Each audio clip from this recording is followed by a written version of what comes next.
ସମସ୍ତଙ୍କୁ ମୋର ନମସ୍କାର।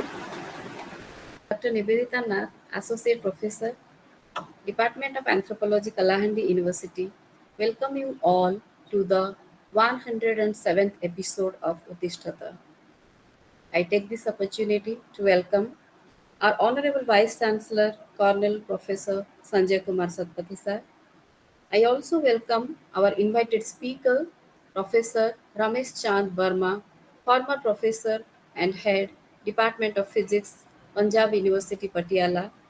I welcome our registrar, Sipitambar Bhoi sir, our Controller of Finance, Sri Suresh Pidisika sir, our Chairman PG Council, Major Dr. Jaydev Sahu sir, who is also the convener of today's program, convener of Uttishtata. I welcome all the faculties, all the invited speakers, all the dignitaries and research scholars and students who are present in this Google Meet platform. Today, the topic of discussion is Indian spiritual heritage. But before we move ahead, I request Lipsa Maharana to sing the welcome song. Thank you so much, ma'am. ସମସ୍ତଙ୍କୁ ମୋର ପ୍ରଣାମ। ଜୀବନ ପ୍ରଭୁ ଜଗନ୍ନାଥ ସେ ପ୍ରଭୁ ଜଗନ୍ନାଥ ଜୀବନ ପ୍ରଭୁ ଜଗନ୍ନାଥ ସେ ପ୍ରଭୁ ଜଗନ୍ନାଥ ଜୀବନର ଶେଷ ଭୋଗ ମେଣ୍ଟିନି ମାଲ୍ୟରେ ଜୀବନର ଶେଷ ଶୋଷ ତୁଳସୀ ଜଳରେ ଜୀବନ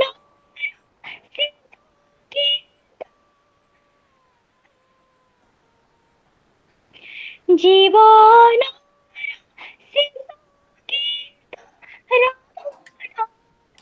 ସତ୍ୟ ସେ ରାମ ନାମ ସତ୍ୟ ଜୀବନ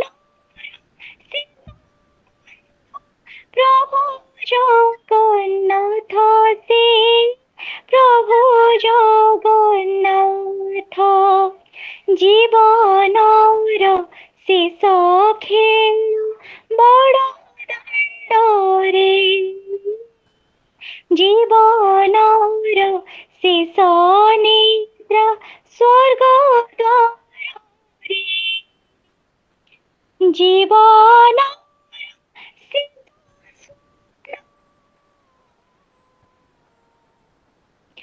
ଜୀବନ চক্র নেত সে চক্র নেত জীবন প্রভু জগন্নাথ সে প্রভু জগন্নাথ প্রভু জগন্নাথ সে প্রভু জগন্নাଥ ଧନ୍ୟବାଦ ସମସ୍ତଙ୍କୁ ଆଉଥରେ ପ୍ରଣାମ। Thank you so much, Lipsa, for this beautiful song. Now, may I request Khushbu Agrawal, Madam, Faculty, Department of Botany, Kalahandi University, to give the welcome address and also to introduce our invited speaker. Thank you so much, Madam. Namaskar and a very good afternoon to all of you. I am Khushbu Agarwal, now working as Assistant Professor in Botany at Kalahandi University. So it's indeed a proud moment for me to introduce today's speaker, Professor Ramesh Chand Verma, before you all. First of all, sir, a very warm welcome to Kalahandi University. Also, I welcome all the participants and all the members for today's program of Uttishtata. So now let me introduce to Professor Verma before you all. So Professor Verma was working as head of the Department of Physics at Punjabi University, Patiala. So it is important to note that he has started his teaching career at Kumayu University during the tenure 1981, and he has served there as lecturer in physics from a period of 1981 to 1984. Then he has served for a very long time at Punjabi University from 1984 to 1995 as assistant professor and associate professor as well. He has also worked at Punjabi University from 1995 to 2013 as professor and also as head of the Department of Physics from 2003 to 2004. So, besides his long 4 decades of teaching career and research career, Professor Verma holds a strong administrative experience and served as Director Planning and Monitoring, also worked as Dean of Faculty.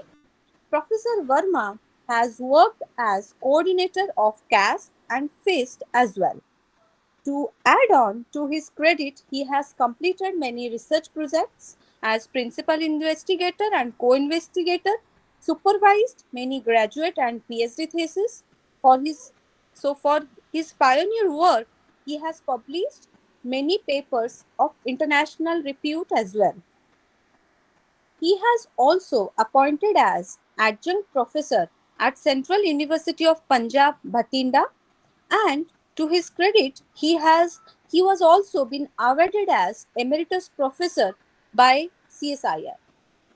He has been decorated with many prestigious fellow to many professional bodies. So indeed, it's very difficult to introduce him in this short time.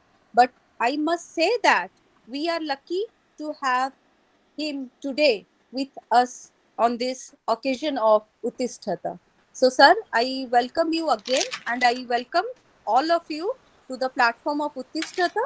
And now let's move forward. Over to you, Nivedita madam. Thank you, madam. Thank you so much, Kusku Madam, for this beautiful introduction of our invited speaker. And once again, I welcome Sir, Professor Ramesh Chand Verma Sir, former Professor and Head Physics Department, Punjab University, to the 107th episode of Uttishtata. Sir, now the Google Meet platform is yours, and we are eagerly waiting to listen from you. Thanks.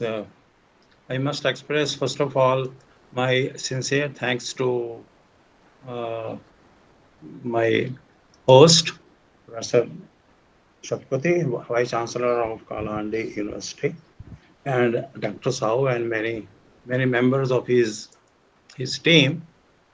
I hope my screen is visible. Uh, Can you please yes, sir. confirm? Yes, sir. Yeah, it Yes, is sir. visible, Very but clearly visible, sir.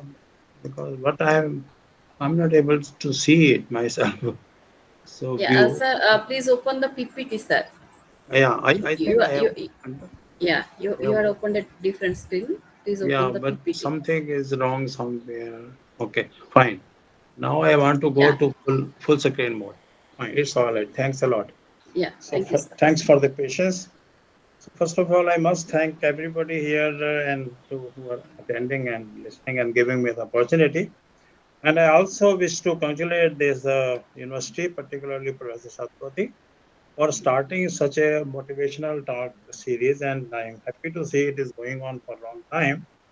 So yesterday, when I invited him, it was a pleasure for me to join such a important and relevant series. So as I was asked to talk about something on Indian science and spirituality. So the title of this talk is that Indian spiritual heritage, why and what we can learn from the physical world. So that is the point. So my talk is divided in a certain parts, but looking at the time, I'm not sure if I will be able to talk on details, particularly on this side.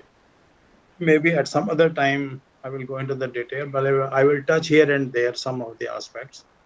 So first is the motivation, and then Sanskrit, the roots of Indian knowledge. Whatever we have earned, discovered, shared for the last maybe several thousand years, over maybe 10,000 years or so, most of it is in Sanskrit. So that is very, very important for us. we all probably know the relevance of it. I will touch these aspects again. Then a little bit, very short historical outline, and then scientific tradition in India. And this, of course, was the main talk, but I thought I will have about 1 hour, but it's 30 minutes. So I will jump over some of the issues and some of the conclusions. So it looks entirely from a different perspective. What I am talking here is terrorism. These are the global issues which everybody all over the earth is facing. Loss of ethical values going on, and we are seeing the worst form of wokeism nowadays. Economical ups and downs, everybody is disturbed with that. Ecological problems, we have spoiled the nature to large extent. We are suffering from global warming, and it will continue. Somebody told me yesterday it will increase further. And above all, personally speaking, we all are facing skyrocketing cost of health whenever someone our near and dear fall sick. And finally, the worst is the bio war which we have faced in last actually 2 years back, coronavirus. And sometimes I hate what we are doing. But somehow we are living in this strange world with all this problem, and there are many more. I can give the list. So, what is the root cause? Root cause, in my opinion, see, I have spent about 40 or more than 40, 50 years of my life in physics, learning, teaching, sharing. But somewhere as I grow old, I find that the root cause of many of these problems, if not all, is science based upon materialism. So, that is the most important point from my point of view. And we have a solution is we have to develop, we have to allow science to grow in such a manner that it is based upon spiritualism. So that is what we need. And here our ancestors which gave us a large deep knowledge in almost everywhere, we have to rediscover, we have to see. So, what is our role? I mean, we have to listen to our Honorable Prime Minister and go for Modinomics.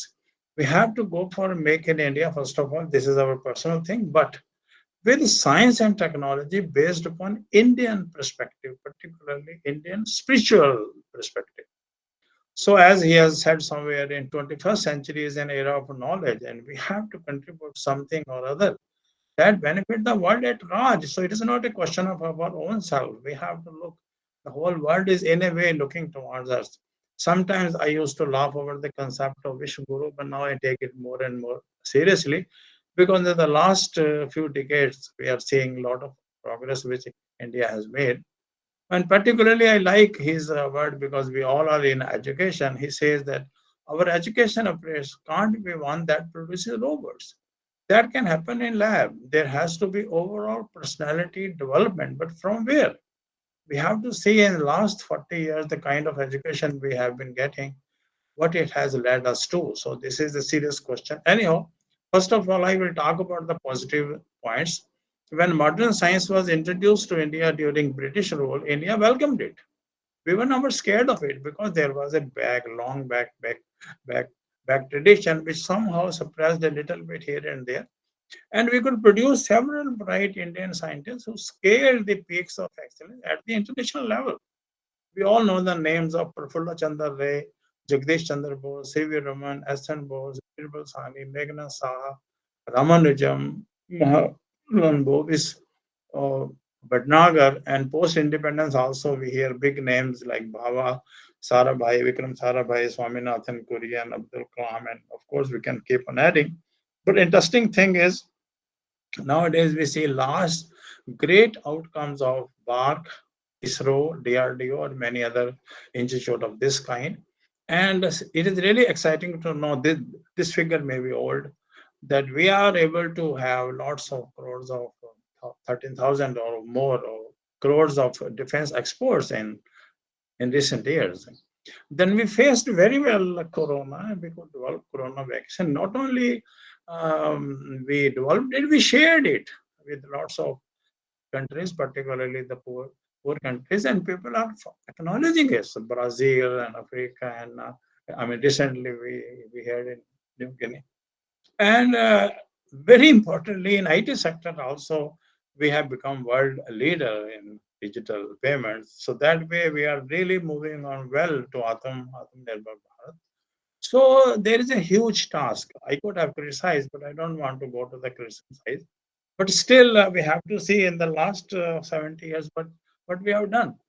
We have unfortunately trying fashionably to imitate West. And unfortunately, this is the important point.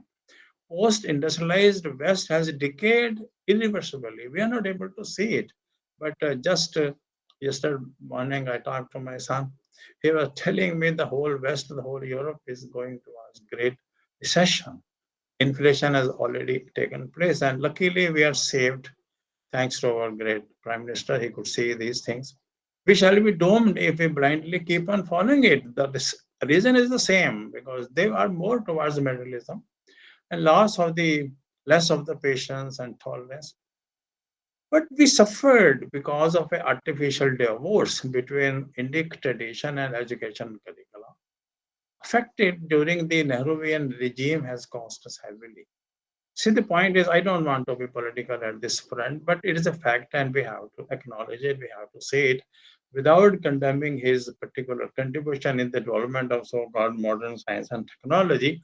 But somewhere on the Indic tradition side, we have been totally cut down, cut down in many, many ways. So it is a topic in itself. But please don't mind if you are thinking that in a different way than what I am saying here. It has alienated the Indian mind from the pursuit of knowledge. So we are suffering because of loss of roots. If a tree is losing its root, I mean, there is hardly any chance for it to grow well. So what we are saying as an educationist, the result is India has produced highest number of science and technological graduates, but 90% of them are unemployable. And this is the bitter part. And it's not just in science and technology, almost in every direction of knowledge. We have peaks, but we have 90% loss. So the lesson is we must now have clear view of ourselves, search for our roots, and establish our position and role in the world. So that is a challenge. And when I was invited to contribute to this series, I found it an appropriate opportunity. That is why I want to congratulate the organizers and the whole of the university that they could start such an important series, and they have going on for last maybe year or more.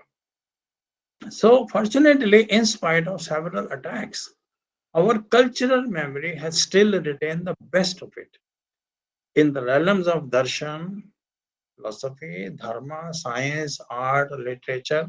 So, which can act as our real guide in this task. And I hope future is bright. And see, what is the problem? Problem is more psychological.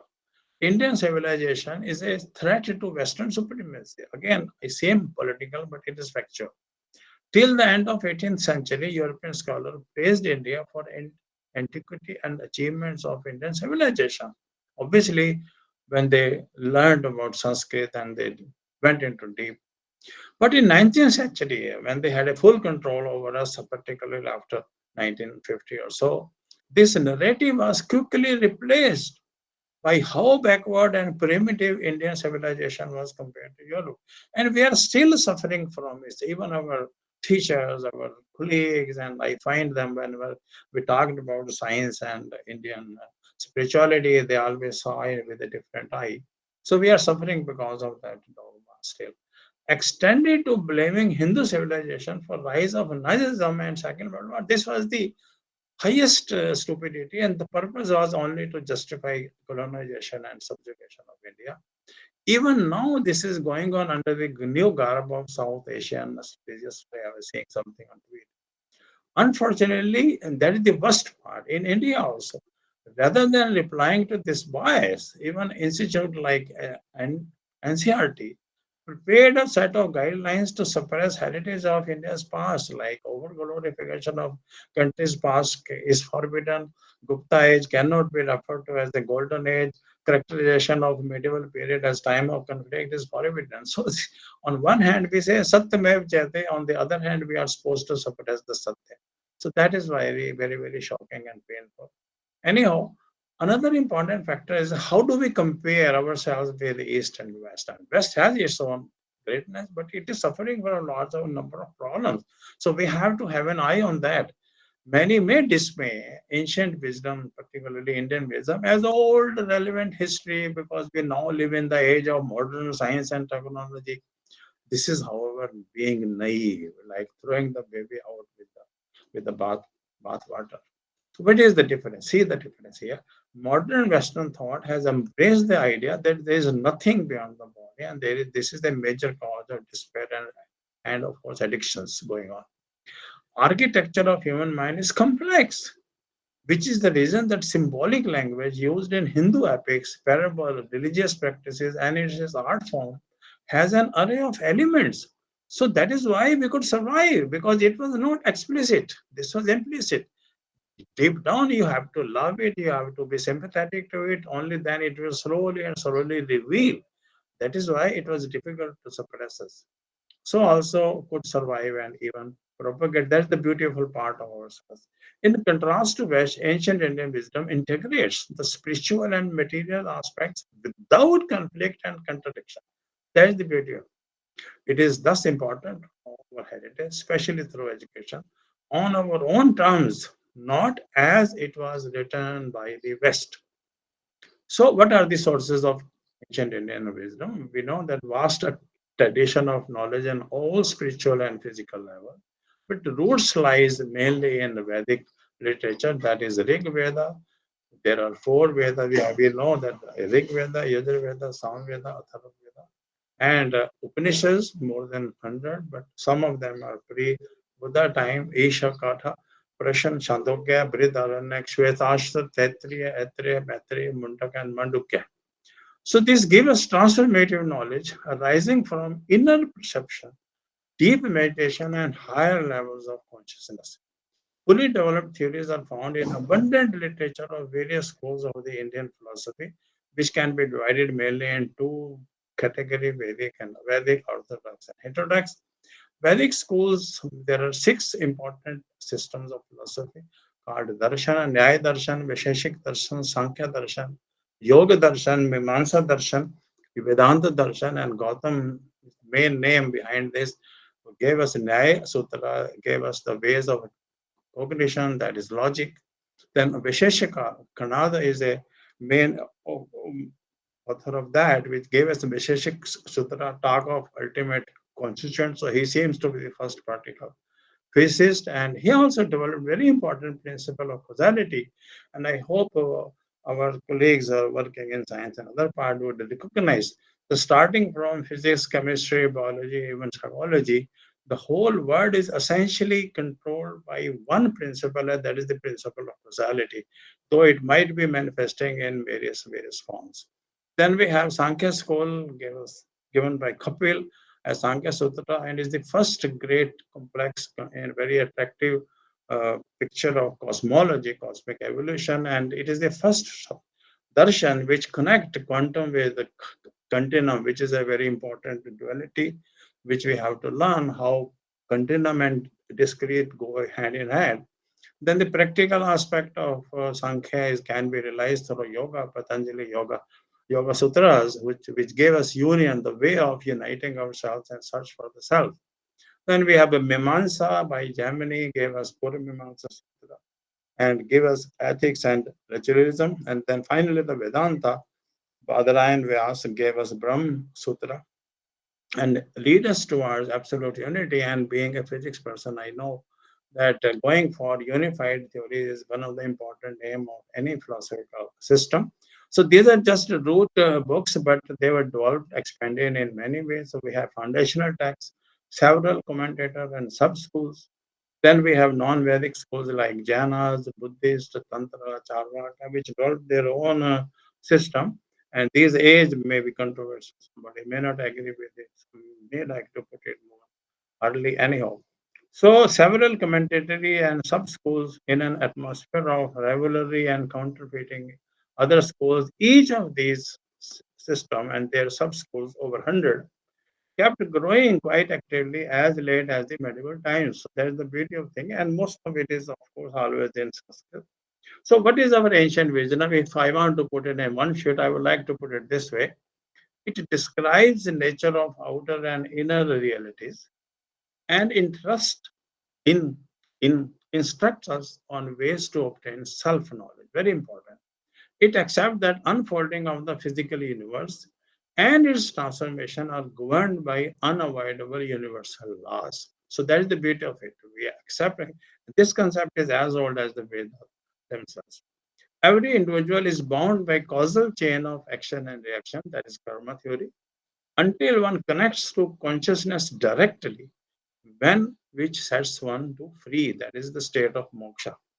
Supreme unitary transcendent presence may be conceived variously in human mind, particularly through yoga, which describes the science of inner world, and it is a perfect science. One then experiences its three manifestations, the manifestation of existence, that is Sat, Cheta, Ananda.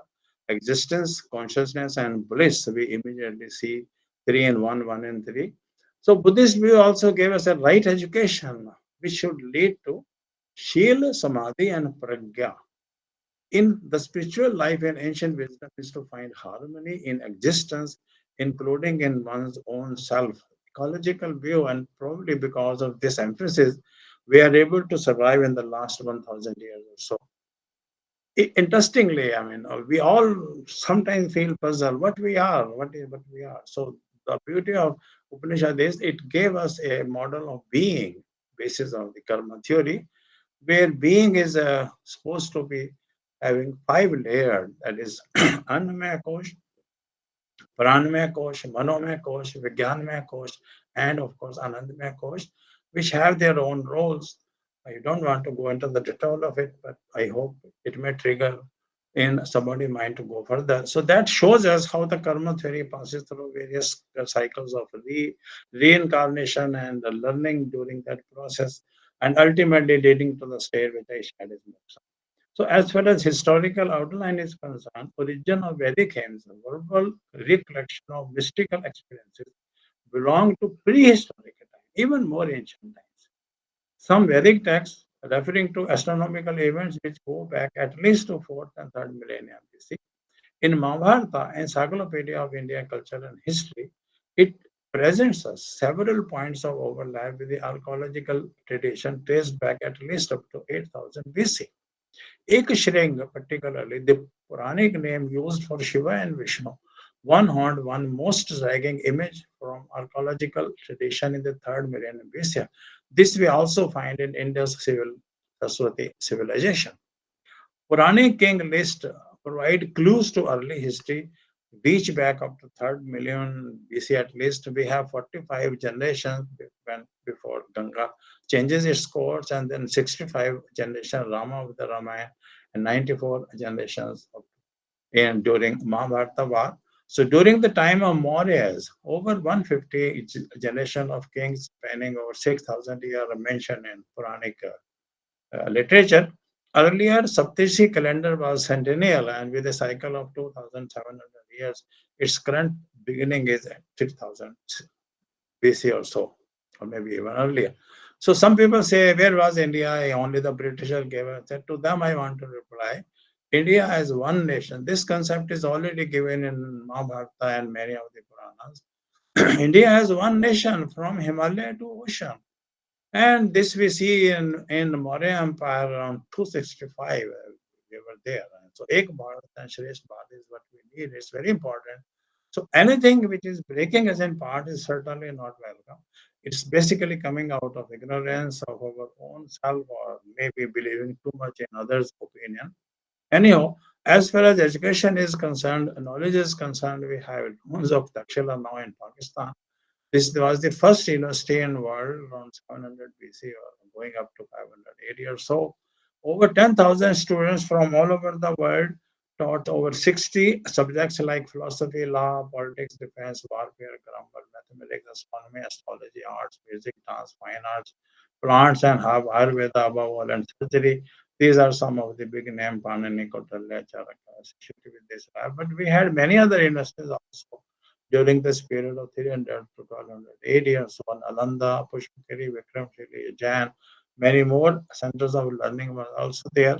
So all these schools in different parts of the India made several achievements and created a wealth of knowledge in all branches of science, along with their applications. besides developing the great spiritual culture of Bharat.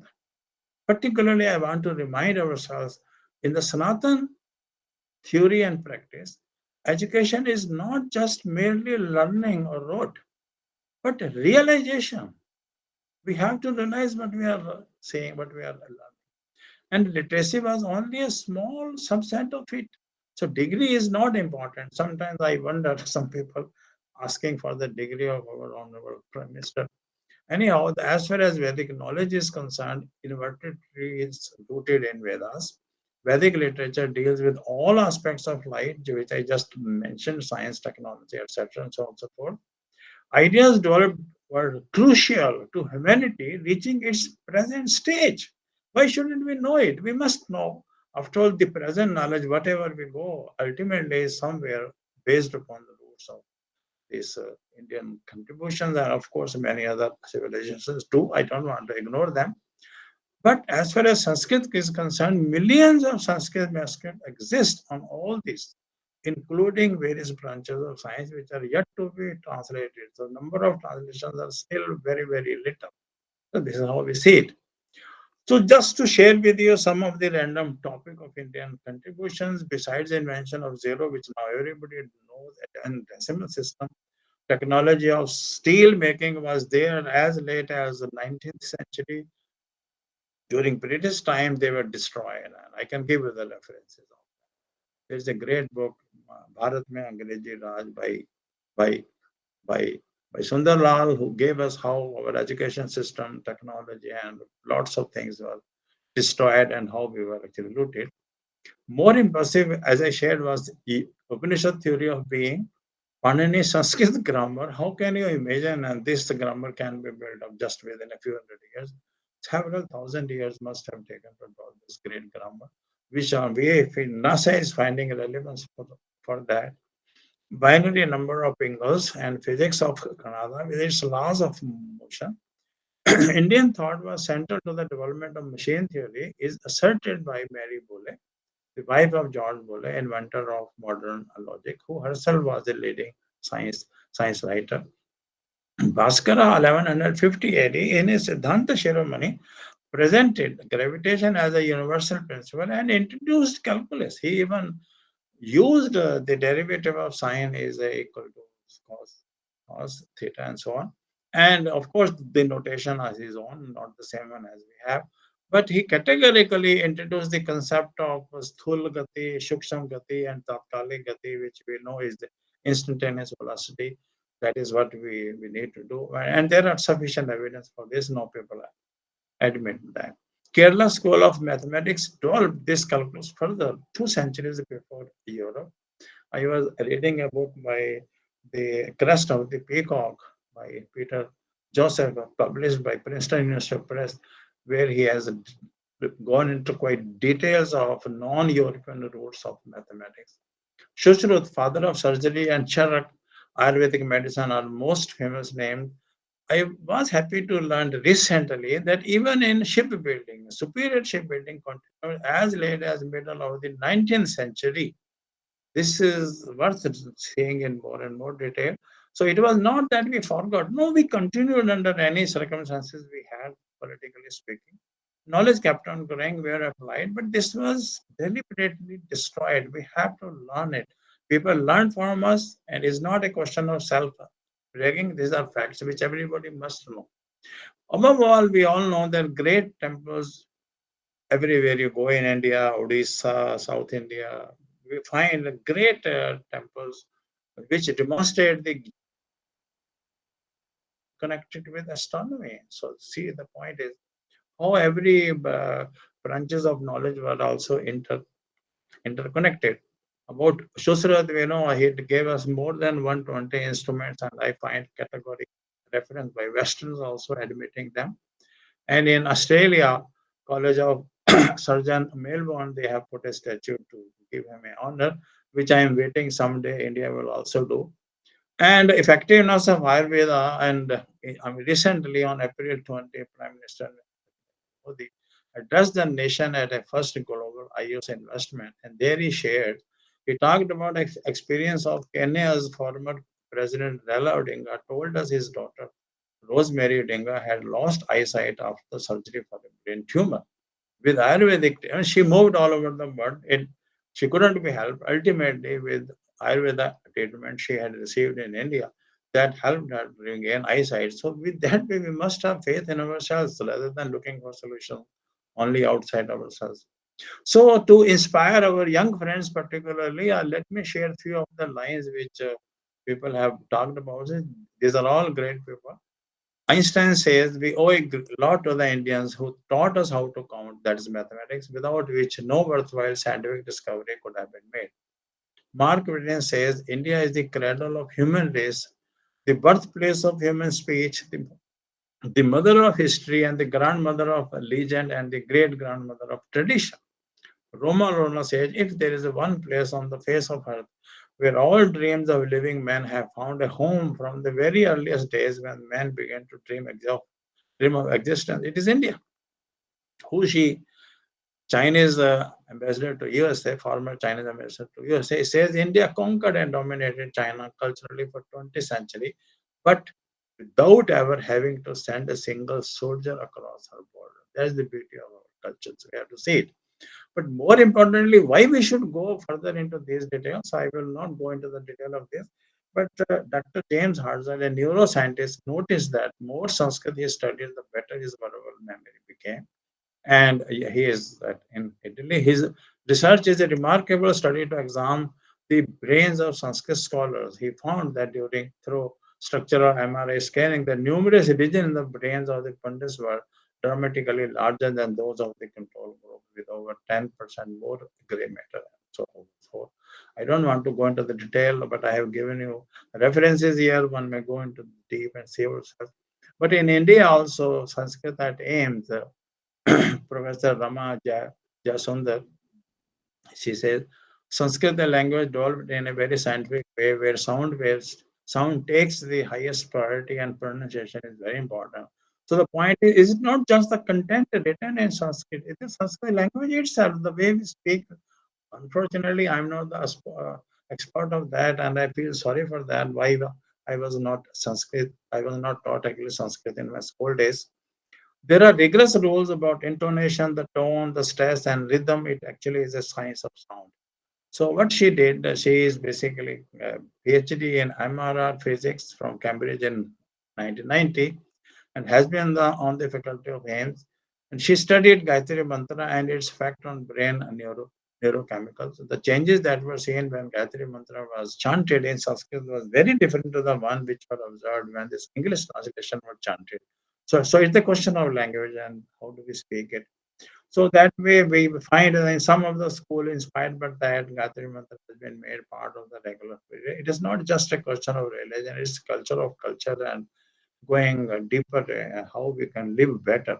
So if we can train our children, chant it for 5 to 10 minutes, which is not much, their problem solving and stress bearing capacity can be increased considerably. And bonus, we will have satisfaction of sharing our ancient heritage with them. So if you go further, if you find now Sanskrit is being taught in many European university. This is a wall of the Varsa University library, Upanishads, where Upanishads are and, and engraved on it. Upanishads we know are the Vedic Sanskrit texts of Hindu philosophy which form the foundation of Hinduism. Alas, we can only wish that Indian universities accept our text with similar approach.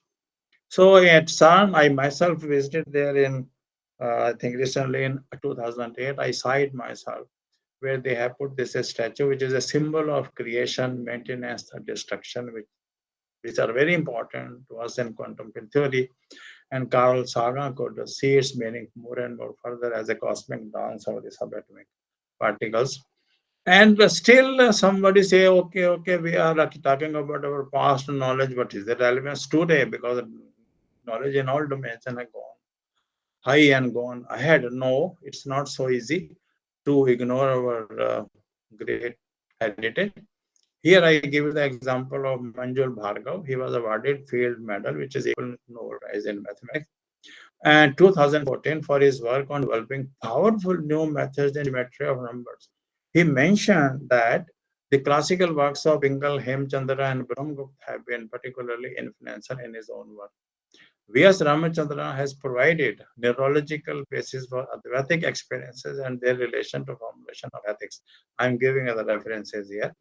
J.N. Ramachandran employed Syadvad of Jaina tradition to evolve a new formulation of centennial logic and created a matrix for the identification of possible.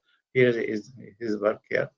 Then I was fortunate to meet this great man, ECG Sudarshan, who worked great in and weak interactions in particle physics and many more quantum optics. He shared that Visheshika conceptualization of atom is closer to modern quantum mechanics than Greek model of atom of Democritus. Subhash Kag, he is still actively working. He is working in many directions. He worked on integrating some basic aspects of quantum phenomena and problem of consciousness. He acknowledged the influence and guidance of Indic knowledge tradition. But we have to know that the understanding of this philosophical heritage of Indian knowledge to these people came to each of these individuals either through their family milieu or through their individual efforts. There is no formal system in Indian education to familiarize students with the approach of any system to the basic questions of existence. I hope the new education policy 2020 will allow some of these things to be properly introduced. And in that sense, I again congratulate your university to have such an important motivational talk series, which probably add a lot in this direction. So, still, another point of view is still why should we keep on studying ourselves? So, here I give them the motivation because myself has taught quantum theory for last many years, maybe 20 years or so. We all know how it works mathematically, but nobody knows its philosophy. Nobody knows its epistemology. What is the meaning of the wave function? So even the great persons who developed it, like Schrödinger, Heisenberg, Bohr, they themselves were in a fix when they found that the mathematics they developed is fantastic. It gave us verifiable actual results in almost every dimension, whether it is atom, molecule, and nuclei, particles. But still, what we are dealing with, we don't know. Even still, we don't know whether wave function is real or not. So ultimately, these great people found a solace when they studied Upanishads. Schrödinger has written a book on what is life, and in that he category goes in quite a detail of the Vedanta. He shared that unity and continuity of Vedanta are reflected in unity and continuity of quantum mechanics. This is then entirely consistent with the Vedanta concept of all in one. Heisenberg admitted that quantum theory will not look ridiculous to people who have read Vedanta. So, still, we need to see ourselves, particularly the Upanishad literature, which give us quite revealing information, apparently contradictory with our common sense mind, and probably deeper aspects of reality can be found mainly through them. Of course, modern science will also help. I go to Upanishads to ask questions, Bohr admits. Tesla has given very nice way of putting the whole thing. All perceptible matters comes from a primary substance filling all space of the Akash, which is acted upon by the life-giving prana, which is supposed to be there through yoga, Patanjali yoga sutras. The prana is something which is pervading all over things, something like zero-point energy and quantum theory. And this life-giving prana calling into existence in never-ending cycles of all things and phenomena. So this way we keep on moving. Einstein said somewhere when I read the Bhagavad Gita and reflect about how God created this universe, everything seems so superfluous. And the cosmic religious feeling is the strongest and noblest motive for scientific research. So, as I mentioned, that my time is a little less, but if you allow me, I can go into some of these things. So, what I will do, I will just give a glance of some of the things, but I will not go into the details of various aspects. So, pictorially, I would like to introduce.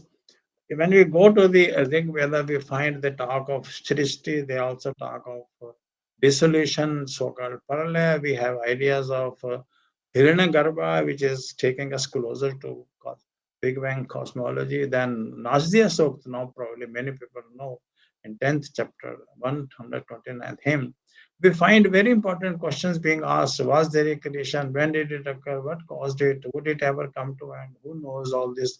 So that shows the innocence and the depth of the rishis, sages who raised such questions.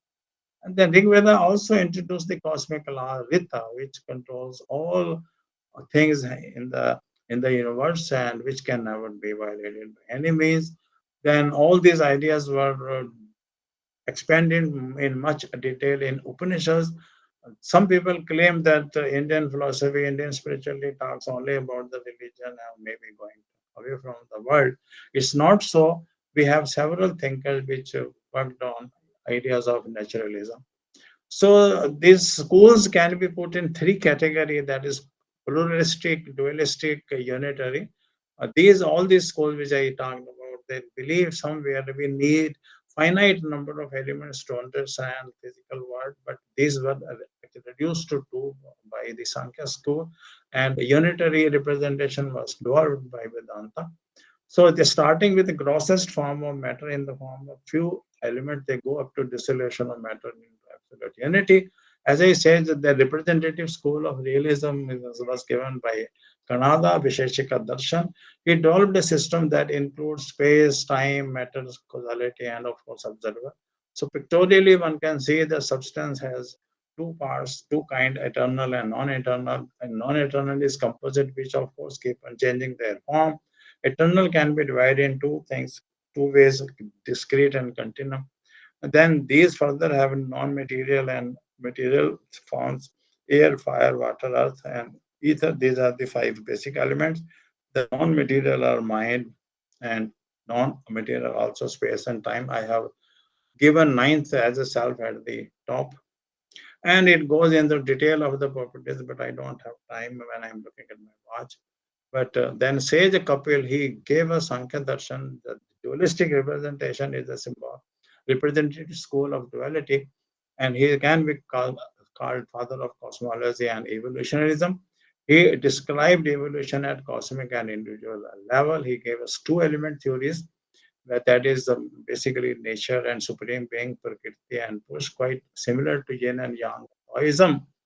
And then he says that Prakriti is essentially consisting of three disposition gunas, Sattva guna, Rajas guna, Tamas guna, which are representative of, in a way, intelligence, activity, and inertia. To begin with, all were in a state of equilibrium.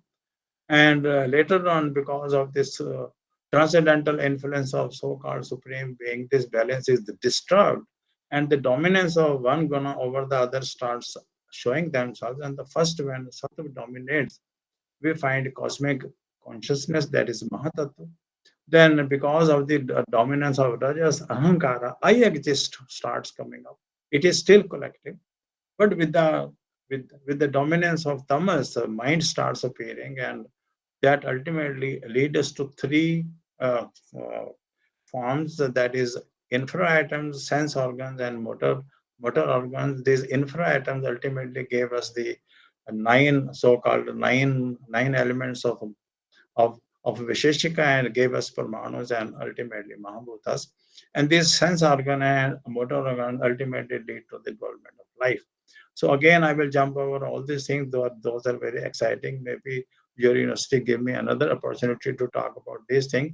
However, whatever Sankhya is saying can be realized practically by following Patanjali Yoga, that is the Ashtanga method, Yam, Niyam, Asana, Pranayam, Pratyahar, Dharana, Dhyan. This is the perfect science where we nobody can add something from it, nobody can take over, but things can be practically realized. It's not just that. Parallel to that, we have Tantra school, which goes in quite detail and also conceptualize matter as a form of something which is not just dull, it has its own intelligence. Then idealism, that is unitary representation, the great contribution from Vyasa and Adiguru Shankaracharya. So reality they told us is unitary at the deepest level. Since otherwise there would be chaos, so the things will start contradicting. And they developed the concept of Brahm and Maya, which is existent and not existence together, something like our dreams. And they developed their own schools of causality and so forth. But I have to jump over all those things. Then, if I correlate with modern metaphysics of realism, evolutionism, and idealism, I can say that starting with common sense view, ancient sages explained a universe as made up of nine basic elements that was given to us by Visheshika. And their inquiry reduced the number of basic elements to just two. They saw matter and living being as an evolution of the universe, that is Sankhya Sakola. Then finally, they arrived at a unified picture in which matter, non living, not only becomes endowed with intelligence, but also merges itself into the unity of supreme consciousness, idealism of Vedanta. Then so in their way, ancient Indians assigned a spiritual purpose to the existence of life in the continuation of the evolution to the freedom of self. Realization of this state is a goal of every human being and is her ultimate destiny. These are not my words. These are the words of a great yogi, Arvinda Ghosha. Then we find interesting parallelism with modern science. After all, ancient and modern people are living in the same universe. So similarity of golden embryo, Hiranyagarbha Vedics is quite close to Big Bang cosmology. I don't want to conclude that Big Bang cosmology was there, but we have similar ideas. The very Sanskrit root Bri, which lies in the word Brahman, indicate the expanding nature of the universe, and in Kalpa theory, which goes quite close to the modern age of the universe. But I interestingly find the Bauddhic concept of Buddha, Bauddhic philosophic concept of Shunya, which quite goes with goes well with the idea of quantum theory when we see the whole universe as a quantum fluctuation of a vacuum itself. So I'm trying to reach at the conclusion. So purpose and scope of higher education, which is a responsibility almost on all of us, teaching and research form two complementary activities. Reschooling both need updating regularly and to fully exploit in information technology. Recall Corona days, how IT helped us. And of course, we go into the more detail of how modern education can incorporate Indian knowledge system. So aim of education system is not to inform the mind, but to form it. So in that way, National Education Policy 2020 dwelled for these and many other issues. Particularly, I like para 22.15 where it mentioned Sanskrit will be mainstreamed in school and higher education. It will be taught in interesting, innovative ways and connected to relevant subjects like mathematics, astronomy, philosophy, and yoga. So that gives us a lot of responsibility. UGC has provided guidelines for introducing Indian knowledge system and conducting conferences in this aspect. So just give me 1 minute or so on this. I don't want to exclude it. It is something like very important because today's knowledge system is facing problems with consciousness. I have been searching the definition of consciousness on Google and many other platforms. Nothing satisfied me. Problem is this present way of human which we see is biological machine. This reduces the role of mind in health and well. Through that is why lots of stress causing problems have penetrated even to our younger generation. Through our senses provide data to brain, though our senses provide data to brain, understanding is done by mind. In modern science, consciousness is seen as an emergent phenomenon arising in the brain, so it lacks self awareness, thereby creating the global issues which I mentioned right in the beginning. However, ancient Indian wisdom presupposes universal consciousness as the basis of emergence of everything. So, at the root is universal consciousness. That is why intelligence is penetrated at all levels of physics, chemistry, biology, psychology, and spirituality ultimately.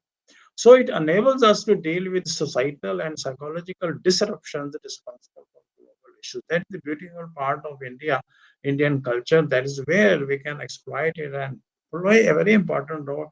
It's not a question of bragging, it is a question of the whole universe is looking for solutions now.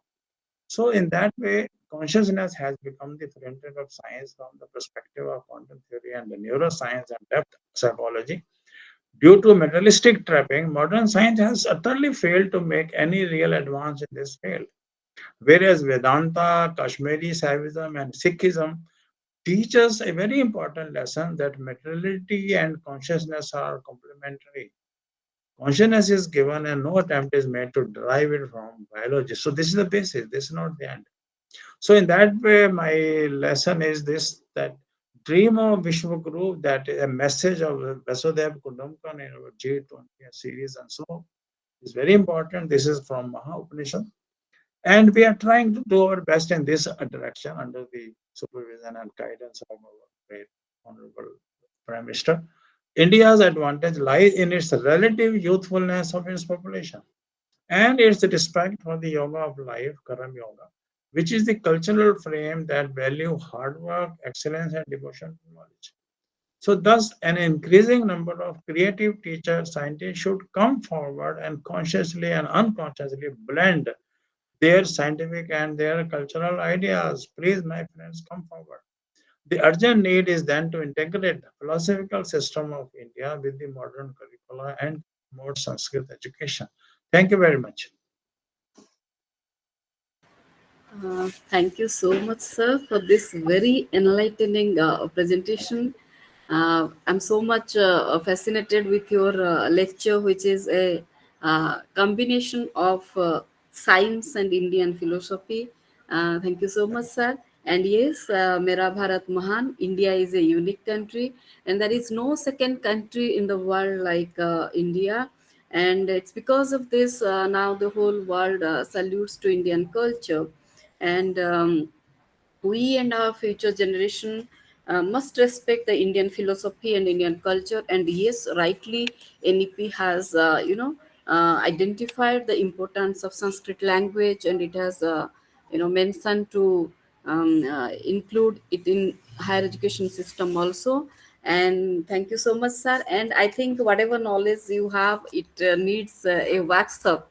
It's not a matter of 1 hour Yes. presentation. Yeah. It needs a workshop actually. Yes. And thank you so much, sir, for enlightening us. And now I would like to request our Honorable Vice Chancellor, Professor Sanjay Kumar Satpathy, sir, to deliver his presidential address. Sir, please. Thanks, ma'am. First of all, I'm very, very thankful to you, sir. And in coming winter, we will definitely like to be in offline with you in our infant university and enlighten the students. I wish your valuable words will create gems from this area. It was Kalahandi was named as Indravana in the scriptures of Chanakya, but now it is rare. Wish with your touch, with your words, the gems may be ignited from the minds of my students. So when I got the topic from you, my mind was diverted toward the different bhavas in the animals. So that led me to the fourth and fifth sloka of Srimad Bhagavad Gita. Buddhir jnanam ashammaha khyama satyam dama shamaha sukham dukkham bhavo bhavo bhayam cha bhayam eva cha ahimsa samata tusti stapo danam jasho yashah bhavanti bhava bhutanam matta eva prathak vidha. All these bhavas, they are from the supreme source who is telling yatra yogeshwara partha. So he is here, he was playing here and has given us the different aspects of life, different aspects of excellence. So we delve for excellence, we delve for knowing ourselves, and True. I'm really moved with your nice talk. I feel it like a very deep sea, very difficult to think of Well, what is the depth of it. So, however, you have taken us to the ocean of knowledge, to the ocean of spirituality. In the shore, we are deeply moved with your words, sir. So thank you. Thank you, sir. Thank you so much, sir, for your inspiring words. And yes, it is true. I also really feel that Verma sir is a ocean of knowledge, and we really need, offline a day or 2 day Welcome. workshop to really understand this theme. And thank you so much, sir, once again. And now I request Neha Rath, Faculty Computer Science, to deliver the vote of thanks. Anyway, that will give me the opportunity to have Bhagwan's darshan. I visited in 1976, so way back, long time back. So I want to visit again. So thanks. So it will be in 23. Yeah, sure. Okay, sir. That's nice. Neharat, are you there? Good evening, everyone. Today is all about science and spirituality. Sir, thank you so much for your priceless words, sir. It has been such an honor to be part of this wonderful event. I am Neha Ratha, Faculty of Computer Science Department, Kalahandi University. On behalf of organization, I would like to extend the grateful thanks to our chief guest, Professor Ramesh Chandra Verma sir, former professor and head of physics, Punjab University. Thank you, sir. As we know that physics is the part of science. As a science student, sir, I am grateful thank to you because you give the valuable time for us. I am the ex-student of Kalahandi University, sir, and this opportunity makes us very because never even my student life I can never attend this type of moments, sir. Now as a faculty I so much proud of myself, sir, because I am the part of this event. Thank you so much, honorable our VC sir, Professor Sanjay Kumar Satpathy sir, make me a part of this event. Thank you again, sir. Now I would like to thank our distinguished speaker, Ms. Khushbu Agrawal, as an assistant professor of botany, our Kalahandi University. Thank you so much, ma'am, for making excellent presentation and making this interesting event with meaningful situation. Now it's grateful thank our profound gratitude to our Honorable Vice Chancellor Sir, Mr. Professor Sanjay Kumar Satpathy Sir, his presence, guidance and all the meaningful sentence make this event resounding success. Thank you, sir. At the last but not the least, I would like to heartily thank our Registrar Sir and Dr. Nivedita Nath, Assistant Professor of Anthropology in our Kalahandi University. Thank you so much, ma'am. Make this event as a hosting and make us moral support and make this event successful. Once again, I would thank to all of our staff members to make this event memorable and wonderful. Thank you, sir. Thank you so much again, our chief guest, sir, Dr. Professor Ramesh Chandra Verma, sir. Thank you, sir. Thank you, Neha, for this wonderful vote of thanks. And now may I request Ms. Lipsa Maharana to do the Santi Patha.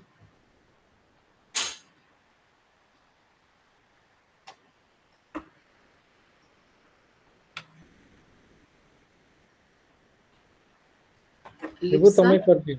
Itu nahi. Okay, sir. Okay, sir. सर्वे भवन्तु सुखिनः सर्वे सन्तु निरामया सर्वे भद्राणि पश्यन्तु मा कश्चित् दुःखभाग् भवेत् ॐ शान्तिः शान्तिः शान्तिः. Thank you everyone for joining today's session. And my special thanks to our invited speaker. So thank you so much for enlightening us with your knowledge. Sir, we will upload it so that many students of Kalahandi University and other universities will get the flavor of this and will be happy. And so particularly, I am start waiting from today to have you in Kalahandi University. Welcome. Certainly. Thank you, Honorable Vice Chancellor, sir, once again. And thank you, Professor Ramesh Chandra Verma, sir. Sir, may I now request our Honorable Vice Chancellor to declare the session and Yes. closed. Next session will be 108th episode. 108 is a very good number, and Yes, we sir. will meet the next day. Thank you. Thank you, sir. Yes, sir. Thank you so much, sir. Namaskar.